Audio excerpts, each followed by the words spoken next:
Baik, selamat pagi anak-anak. Nah, pada pertemuan kali ini kita akan membahas mengenai materi baru ya, yaitu tentang aktivitas pengelolaan kas kecil dengan menggunakan jurnal. Nah, di sini ada dua metode, semuanya akan kita bahas pada video kali ini. Untuk itu, silakan disimak sampai habis ya. Baik, sebelum Ibu membahas mengenai materi kita pada hari ini, Ibu akan membacakan ya kompetensi dasar dan indikator pencapaian kompetensi yang harus kita penuhi.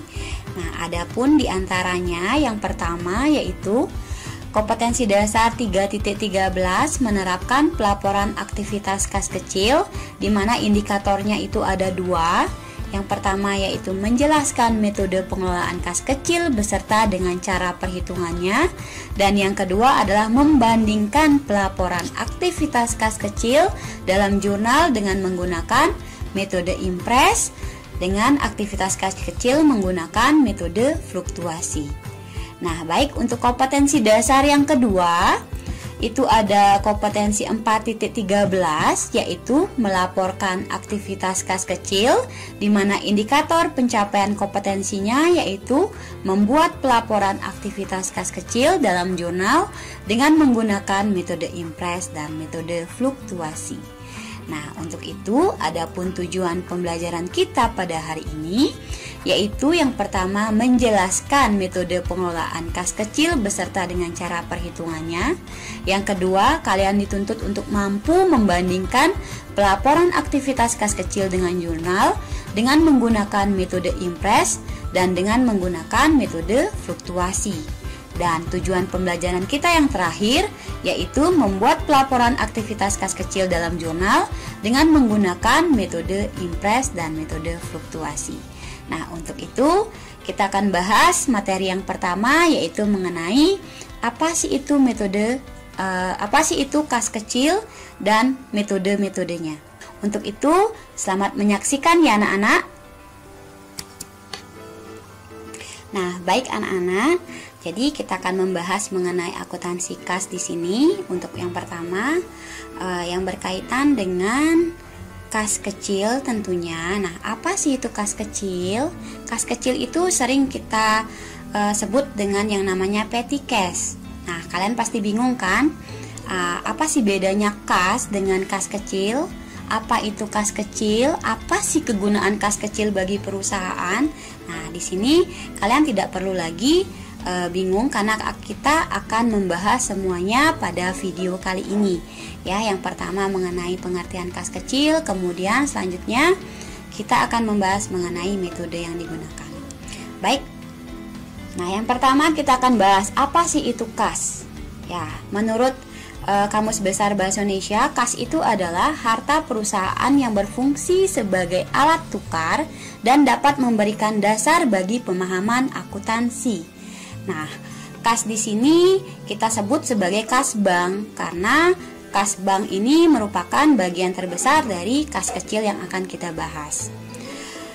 Baik, untuk selanjutnya ya, apa sih itu kas kecil dan apa bedanya dengan kas bank?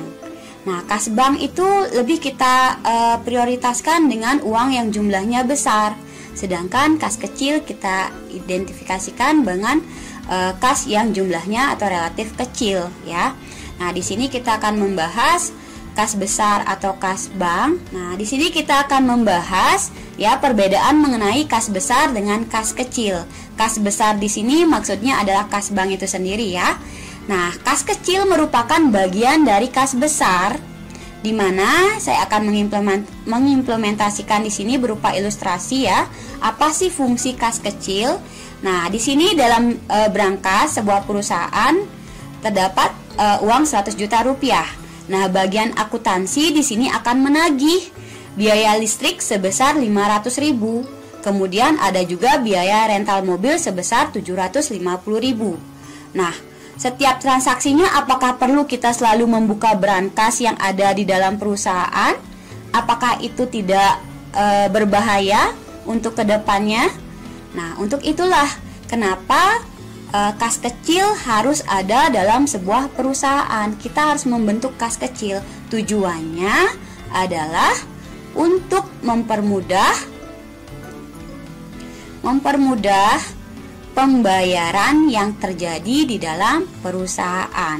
Nah, terutama dalam jumlah yang masih relatif kecil. Bagaimana dengan resiko yang dihadapi ketika kita tidak menggunakan kas kecil? Jadi resiko keamanannya akan semakin rendah berbanding terbalik dengan apabila kita menggunakan kas kecil. Sudah paham sampai di sana anak-anak? Ya, Ibu rasa bisa dipahami ya apa perbedaan mengenai kas besar dan juga kas kecil. Nah, bagaimana apabila perusahaan tidak melakukan atau tidak menggunakan kas kecil dalam kegiatan transaksinya? Boleh atau tidak? Ya, tentu saja boleh karena itu merupakan opsional. Jadi menyesuaikan dengan keadaan atau kondisi perusahaan itu sendiri, terutama kebijakan dari manajemennya. Ya. Selanjutnya, apakah mempersulit atau mempermudah terjadinya penyelewengan? Ya, itu semuanya merupakan kebijakan dari manajemen. Ya, jadi toko kelontong tidak harus memiliki kas kecil. Ya, tidak masalah karena semua itu merupakan kebijakan dari manajemen perusahaan. Nah, baik, selanjutnya kita akan membahas mengenai metode yang digunakan dalam kas kecil. Yang pertama yaitu metode fund system, ya, atau yang sering disebut dengan sistem dana tetap. Dan yang kedua yaitu fluctuation fund system atau yang disebut dengan sistem dana tidak tetap. Baik, yang pertama kita akan membahas mengenai impress fund system atau sistem dana tetap. Ya, apa sih itu sistem dana tetap atau yang sering disebut dengan metode impress? Nah, metode impress di sini lebih menekankan pada jumlah saldo kas kecil yang selalu sama setiap periode. Jadi periode pertama hingga periode selanjutnya jumlah kas kecil yang dimiliki oleh perusahaan itu selalu tetap atau sama, tidak ada perubahan. Ya, kita ambil di sini sebagai contoh kas kecil ya pada perusahaan itu berjumlah 5 juta rupiah. Kemudian ada biaya listrik yang harus dibayar sebesar 2 juta rupiah. Ada sewa travel 1 juta rupiah, sehingga sisa dana kas kecilnya berjumlah 2 juta rupiah. Nah, pengisian kembalinya berapa yang harus diisi? Yaitu sebesar 3 juta rupiah. Mengapa 3 juta rupiah? Karena seperti yang kita bahas sebelumnya, sistem dana tetap itu adalah saldonya harus selalu sama, sehingga jumlah pengisian kembali harus sama dengan jumlah pengeluarannya. Sehingga saldo kas kecil yang dihasilkan setiap periodenya tetap yaitu sebesar 5 juta rupiah. Sama seperti saldo awal pada perusahaan tersebut. Nah, yang kedua kita membahas mengenai sistem dana tidak tetap atau fluctuation fund system atau metode fluktuasi. Nah, apa itu metode fluktuasi? Metode fluktuasi itu dikenal dengan kebalikan dari metode tetap tadi, bahwa jumlah saldonya bisa berubah-ubah setiap periode. Seperti contoh ya, seperti yang terlihat pada slide, itu ada kas kecil sama 5 juta, biaya listrik 2 juta, sewa travel 1 juta, sisa dana kas kecil sebesar 2 juta rupiah. Nah, jumlah pengisian kembalinya berapa? Ibu isi di sini adalah 4 juta. Kenapa 4 juta? Karena jumlahnya tidak harus sama dengan jumlah pengeluaran yang dilakukan oleh perusahaan. Sehingga nanti saldo kas kecil tidak harus sama dengan saldo awalnya. Ya, karena di sini saldo akhirnya adalah sebesar 2 juta ditambah 4 juta. Itu jadi saldo akhir kas kecil pada perusahaan itu sebesar 6 juta rupiah. Tidak sama dengan saldo awal yaitu sebesar 5 juta rupiah. Berarti ada penambahan 1 juta rupiah. Seperti itu. Nah, untuk mempermudah pemahaman kalian, Ibu akan membuatkan tabel ya perbedaan antara metode impress dan metode fluktuasi. Yang pertama itu metode dana tetap. Ada 3 aktivitas, yaitu yang pertama pembentukan, jurnalnya adalah kas kecil di sebelah debit dan kas bank di sebelah kredit. Sedangkan pada transaksi itu tidak di jurnal. Ingat, metode tetap tidak di jurnal. Dan untuk pengisian kembali dana kas kecil, jurnalnya adalah beban di sebelah debit dan kas besar di sebelah kredit. Nah, sedangkan pada metode fluktuasi ya, ketika aktivitas pembentukan itu yang di jurnal adalah kas kecil di sebelah debit, sedangkan yang di kredit adalah akun kas besar. Sedangkan pada transaksi itu jurnalnya adalah beban-beban itu di sebelah debit, sedangkan yang di sebelah kredit adalah kas kecil. Ya, kemudian isi pengisian kembali itu yang di debit adalah kas kecil, kemudian yang di kredit adalah akun kasnya. Nah, baik, di sini Ibu akan memberikan contoh ya kepada kalian untuk memperjelas lagi pemahaman kalian mengenai metode impres dan metode fluktuasi. Yang pertama yaitu mengenai metode dana tetap atau impres. Nah, di sini PTX ya pada tanggal 1 Mei itu dibentuk kas kecil sebesar 5 juta rupiah. Kemudian tanggal 5 Mei itu ada biaya angkut sebesar 700.000 rupiah.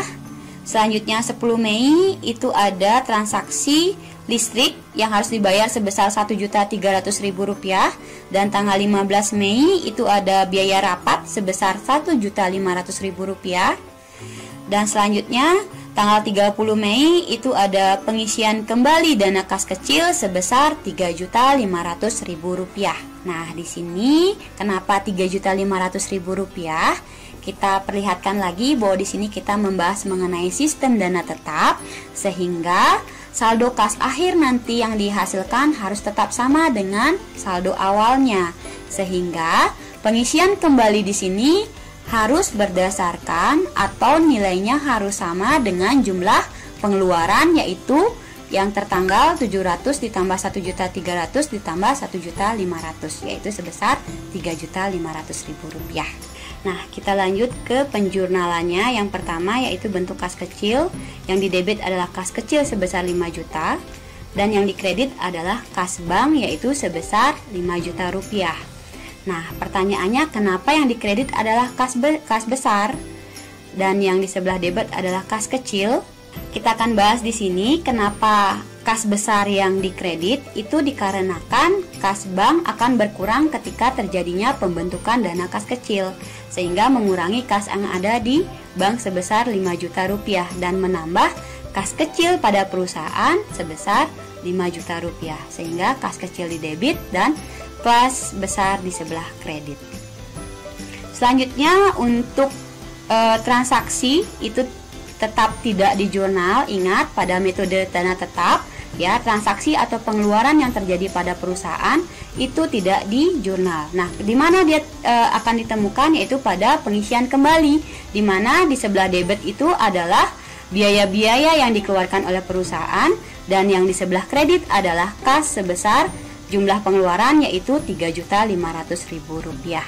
Sehingga jumlah ini didapatkan dari jumlah biaya-biaya yang sudah dikeluarkan oleh perusahaan ya, 700.000 ditambah 1.3 ditambah 1.500.000 rupiah. Nah, baik, yang kedua kita akan membahas mengenai metode dana tidak tetap atau metode fluktuasi ya. Nah, di sini permasalahannya kita ambil yang sama dengan metode yang tadi ya. Nah, untuk yang pertama yaitu sama ya, kita gunakan bentuk kas kecil 5 juta, ada biaya angkut, biaya listrik, dan biaya rapat.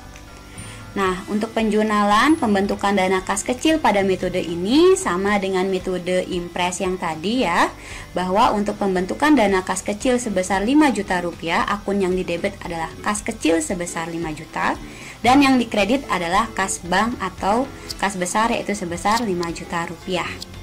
Nah, selanjutnya untuk transaksi atau pengeluaran ya, seperti biaya angkut, biaya listrik, dan biaya rapat itu ditaruh di sebelah debit ya. Untuk biaya angkut yang pertama biaya angkut di debit dan yang kredit adalah kas kecil. Kemudian biaya listrik di sebelah debit dan kas kecil di sebelah kredit sejumlah 1.300.000. Kemudian yang ketiga biaya rapat sebesar 1.500.000 di sebelah debit, dan yang dikredit adalah kas kecil sebesar 1.500.000 rupiah. Nah, karena kita di sini menggunakan sistem dana tidak tetap ya, sehingga untuk transaksinya mendebit akun biaya dan mengkredit akun kas kecil. Sedangkan pengisian kembali itu jurnalnya sama dengan pembentukan dana kas kecil.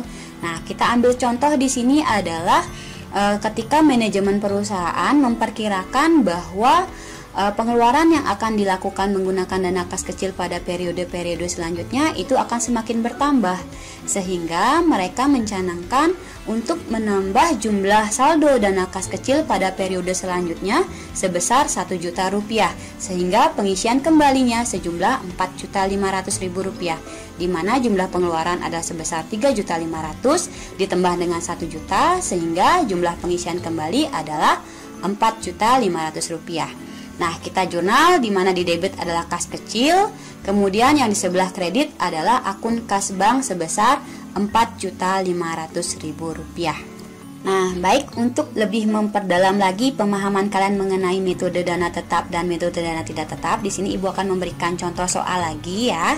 Di mana contoh soalnya adalah sebagai berikut. Ini bisa kalian gunakan untuk latihan-latihan soal untuk lebih pemahaman kalian. Silakan bisa dilihat pada slide.